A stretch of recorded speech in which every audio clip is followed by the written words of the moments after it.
Hello everyone and welcome back to Let's Play Banjo-Kazooie. In the last part, we started off Mad Monster Mansion, my favorite level in the game, and got a good distance of the way through it, exploring a lot of the mansion within it and the like, and we ended off actively entering this church here after beating a very strict timer to enter its door before it closed back up. The church isn't a very dangerous area itself, but if you're not careful, you can take a lot of damage here in a very silly way. But that's gonna wait until we take care of the main Jiggy that's here for us, which is over on the organ playing the new version of the Mad Monster Mansion theme in the distance. I brought it up earlier in the LP, but I do love just how many variations they have of every single world theme. And well, Mad Monster Mansion is already my favorite song in the game, so this deep organ version of it I also greatly enjoy. With that said, if you actively enter the church here with low health or take a lot of damage here, you're in luck, as on either side of the organ in the far corners of the main church floor, there are some of the bee nest areas that you can grab, though at this point in the game, several of them are going to actively start having a lot of bees around them that after you break the beehive will actively chase you to try and do damage to you outright. With that said, those almost always drop 3 honeycombs as it is, so it's a pretty easy way to also recover your health in the case you take damage from that. The bees themselves don't chase you super hard either. Welcome to the top of the piano. Up here is where our Jiggy location is. In specific, we want to talk to this ghastly hand. Motzand plays his organ with ease, but can you follow him on the keys? So for this Jiggy mission, we need to follow the hand Motzand here as he goes across the piano, pressing the keys he does in the same order.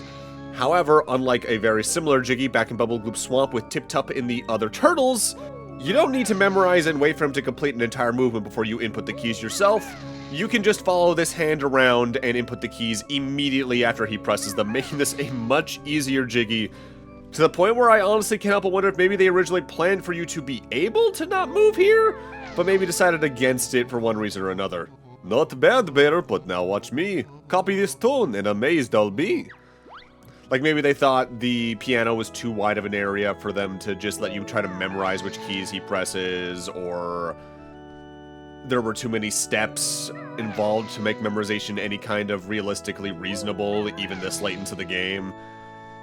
This has always just kind of felt weird, and it's probably the weirdest feeling Jiggy in this world due to that, although hey, at the same time, with as easy as it is, I'll take it. I'm also not sure if the tune that Motzand plays is any kind of important song, like Grunty's theme, Mad Monster Mansion song, or maybe just a public domain piece, as the time between the notes is long enough where any kind of melody that is there just kind of falls apart in my head and doesn't form a whole. Future me, if you can, look into that please, because I'm actively very curious.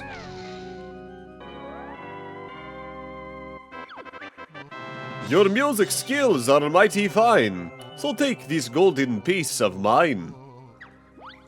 Not for nothing, the jingle that plays after you finish that specific Jiggy mission is one of my favorite in the game, and I wish it played a little more often.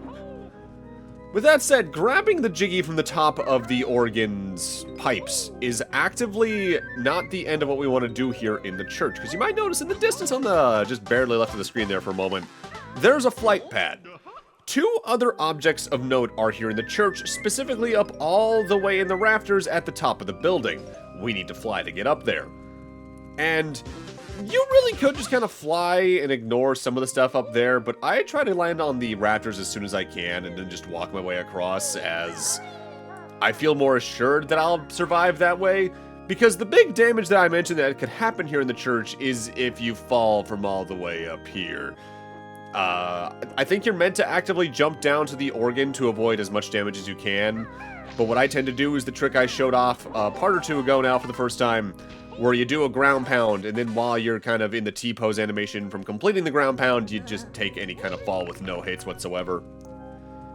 So up here in the rafters is not only one of the honeycomb pieces for this world, there's a Mumbo token, and also on the far rafter, I guess technically the near rafter for where you actively hit the flight pad, is the witch switch for this level, which is actively going to spawn the next Gruntilda's Lair Jiggy in the eye of the grunty head-shaped door over near Freezeezy Peak. This is why when we went to go get the witch switch Jiggy for Freezeezy Peak, I recommended potentially waiting on doing that even a little bit longer, as you could theoretically break the eye that is blocking that Jiggy, and then go grab the Freezeezy Peak witch switch Jiggy all at the same time, and then just find a way up to the eyeball from there. I don't think you need to fly into the eye, but I think I tend to just in case. So with our duties in the church now done, and the door does close, so if you want to go back and then you need to go race the door again, it's time for us to finally go investigate Mumbo's hut in this world over here in this corner. Because, like I mentioned last time, we not only want to leave this world as the Mumbo transformation, but also there's 3 distinct Jiggies tied to it here. We're definitely getting to the point, though, where Mumbo transformations are expensive. 20 Mumbo tokens are needed. And in this world, we become the spirit of the season. Ah, Mumbo proud of pumpkin spell. Make good soup. I suddenly feel unsafe around here. So the pumpkin kind of shares a lot of its ability set with the termite and the crocodile specifically, which by the way, apparently I was wrong earlier, and Future Me probably already shouted this out. The alligator banjo in Bubble Gloop Swamp is actually more meant to be a crocodile. And honestly, while there are a lot of differences between the two that are very easy to distinctify in real life, unless you're doing something more realistic, most cartoony art styles, I would never be able to tell the difference, honestly, because it might just be a stylization difference. Now, either way, going back to what I was saying before that brief little tangent happened, sorry about that. The pumpkin's main ability is that it is very small. Thus, we can use it to enter very small corridors that main Banjo himself couldn't. We've already seen a couple of those. There's one that lets us get up here on top of this specific hedge maze to get up to the 2nd floor where this window was that we opened up last time, so we can actively grab the 2nd honeycomb piece with this. With that said, after that, don't jump off the roof with the pumpkin because 2 of the next things we need to do with it are still here on this floor of the roof. First off, I want to access the next window we opened up just on the other side of the building, specifically where the toilet NPC was. Because now we can go down the toilet. As soon as I get in the right spot. Happy landings, little one. Ew. So welcome to, the sewer. There's a Jiggy up there, and as well as enemies you probably shouldn't go out of the way to even remotely get close to because you can't fight as the pumpkin. Honestly, I can't help but wonder if maybe they originally intended for the green mystery egg that I mentioned that the toilet has tied to it, maybe be down there instead, but they just decided not to. I can't believe you went in there. Now wash your hands, filthy bear. No. Next up, we still want to be on this floor of the mansion. As you might have noticed, there's this one specific gutter here on the first layer of the roof. The pumpkin can fall down that to grab the next Jiggy. This barrel we're in, you can actively enter from the ground level in front of the mansion, but you cannot grab the Jiggy itself because it is too high in that barrel for you to be able to nab. Next up, we want to head back towards the fountain and then take a sharp left, as we're now going over to the well area I mentioned last time as the last of the Jiggies in the level, as well as the remaining notes are over in this general direction. Also, another minor thing about the transformations, pretty much universally they have no breath meter to worry about. The Jiggy we want to get here is in the pail for the well. Just gotta get in there and jump on up. The depth perception for this specific camera angle is a little bit awkward, but not too difficult to work around all the same. That's all 10 Jiggies. Just want to make sure we grab that Mumbo token and the 3 notes still in this area before grabbing the 4 surrounding the well. And then we're going to be done with the main body of Mad Monster Mansion. Oh, my beloved world, I'm sorry to see you go so quickly. Especially given what follows you up. With that said, like I mentioned last time, and I believe already this part, leave the world as the pumpkin transformation, as while the grunty switch Jiggy is not actively tied to the pumpkin transformation, progress into World 8 actively is. You might remember before we actively entered Mad Monster Mansion last time, I made sure to destroy a gate just to the left of the entrance when you're facing the entrance. We now want to take the pumpkin transformation and move past where that gate was to access the building we saw in that direction that I think I grabbed an extra life from behind. As in order to access the next world's puzzle even, we need to do something over there. This is one of the more out-of-the-way ways to open a world, even compared to the other ones, though. The only one that's maybe more out of the way is World 9's, but even then, we've technically already seen World 9's puzzle, as I showed off, I believe prior to Treasure Trove Cove, specifically? So, this little building here is, I guess, meant to be a mausoleum or a crypt. But in here is actively the only instance of Mumbo outside of a main world, and he's entirely here to transform you back from Pumpkin Banjo into normal Banjo. So now we can actively open up the coffin we saw in the center there to find a switch. Just watch out for the ghost while you're here, because again, the ghosts are otherwise immortal to anything that's not the Wonder Wing specifically. The switch in this coffin has 3 lines on it, one that's blue below it. Those indicate water levels. Because over in that region, near where we got the puzzle for Mad Monster Mansion filled out, the water level can raise dependent on 3 switches. The first one's over here, and it's a permanent raise. The others, not so much in comparison, at least. The important thing is, we can't access the second switch to raise the water level even further until we've actively hit this one. And we need to hit the second one in order to access the puzzle for World 8. With that said, we're still not done with the pumpkin transformation. It actively has the most to do in Gruntilda's lair out of any of the transformations. The next thing I want to do is head back to the room prior to this one with Mad Monster Mansion, where the Gobi's Valley puzzle was, the lava-filled room that we died in last time. As I showed it off briefly, I don't think I mentioned it offhandedly even. There was a pathway I didn't go down, but I did like show off with a first-person camera view. You could head down that way as normal Banjo, but you could at most only talk to a Brentilda that's over there, rather than do everything you actually can. But with the pumpkin, we can do everything over there. Just make sure you're careful, because this pathway gets very thin to begin with, yes, but you have no way to save yourself because you don't have the double jumped as a pumpkin to serve as an overcorrection and saving move. So just take it slow, don't worry about it, it's not gonna get away from you, there's no timers here. I believe if you die as a transformation in Gruntilda's lair, you do respawn in Gruntilda's lair, but as normal Banjo, so you'd have to head back into the world, I want to say. But it's been a while since I died here, honestly. Hi, Brentilda. Revolting Gruntilda's bedroom has smelly socks hanging from the ceiling. Ew. She also has a loogie bush growing in a pot beside her bed. Filthy old bag. And you'd be sick if you saw her enormous streaky brown undies. Okay, I have more questions about why you know this, Brentilda, even as a sister, than why you're telling me. Cheeto Bear and Bird have found once more. Another spell they get. If one more page I see you turn, then Grunty shall Cheeto burn. Nasty Witch is So Code I Shall Tell. Enter red feathers on Sandcastle floor and Treasure Trove Cove.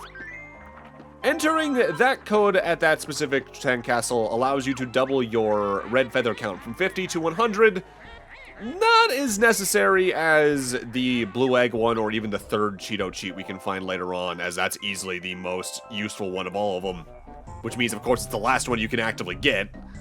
That does remind me, though, something I actively learned over the last couple days I haven't had a chance to bring up yet about Brentilda specifically, is that Greg Males, the project lead we talked about earlier in the LP on the game staff, actively really hates Brentilda. To directly quote the Twitter post he posted in 2019 about the character, Brentilda is my least favorite Banjo-Kazooie character, and her role around providing facts on her sister to enable you to win something later in the game is certainly one of the worst pieces of design I have ever created. And honestly, yeah, I think it is probably one of the weaker parts of Banjo-Kazooie. Like, I get the comedy they were trying to go for, but a lot of it either just doesn't work in a modern day setting, or is just weirdly mean-spirited compared to everything else in the game, at the very least.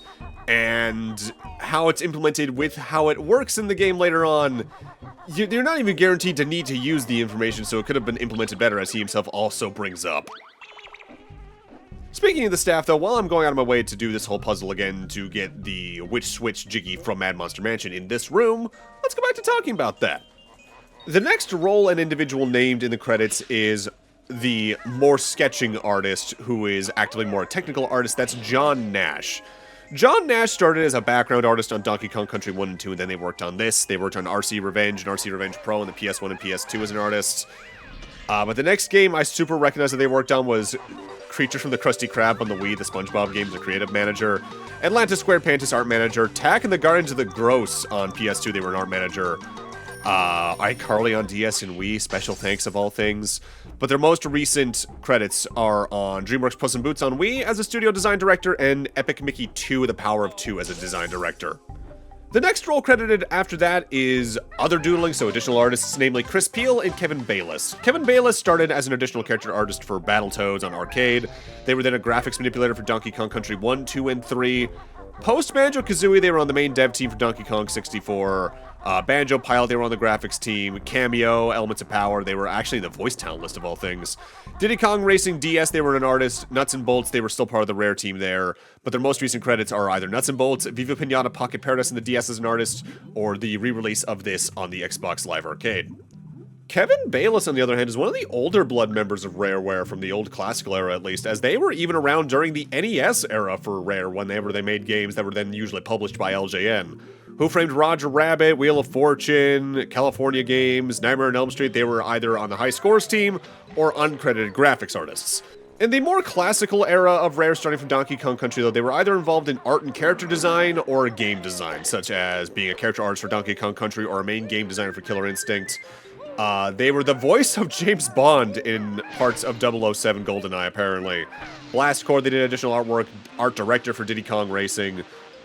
Mickey's Racing Adventure on Game Boy Color, they were on the Rare staff there. Lead artist for Star Fox Adventures, lead character artist for Perfect Dark Zero. Killer Instinct, the more modern one on Xbox One, they were an art consultant. But like several other people we've talked about thus far, they actively left Rare to form Playtonic Games and were a character artist for Yooka-Laylee as well as Yooka-Laylee and the Impossible Lair. Their most recent credit is Corpo Nation, the sorting process on Windows, as an additional key artist. So back in this room over by where we actively did the puzzle for Mad Monster Mansion, we can use the raised water to reach not only a cauldron in the area, but also the next water switch, allowing us to access this tunnel here. This pathway right here actually, I think, technically leads over to where the Mad Monster Mansion painting is, not that you could actively reach it from this direction. But there was a brief break in the pathway there where we actively want to go, as that leads to World 8's puzzle. And, largely in this LP, I've been pretty positive about the levels and a lot of the mechanics up to now, mentioning some annoyances here and again. The final two worlds in the game into the end game are where a lot of my more negative points about the game really start to come out. Because we go from what's my favorite world in Mad Monster Mansion to my least favorite world in the game here with Rusty Bucket Bay. Oh boy. Probably the most overall infamous Jiggy in the game is in this world, and it's infamous for all the right reasons because it's both annoyingly precise and, due to how the notes work, at least here in the N64 release, annoyingly repetitive depending on when you actively go out of the way to do it. But with that, I'm gonna need to end this off here. Thank you guys for watching, and in part 12, we're gonna tackle a good bit of Rusty Bucket Bay. See you guys then.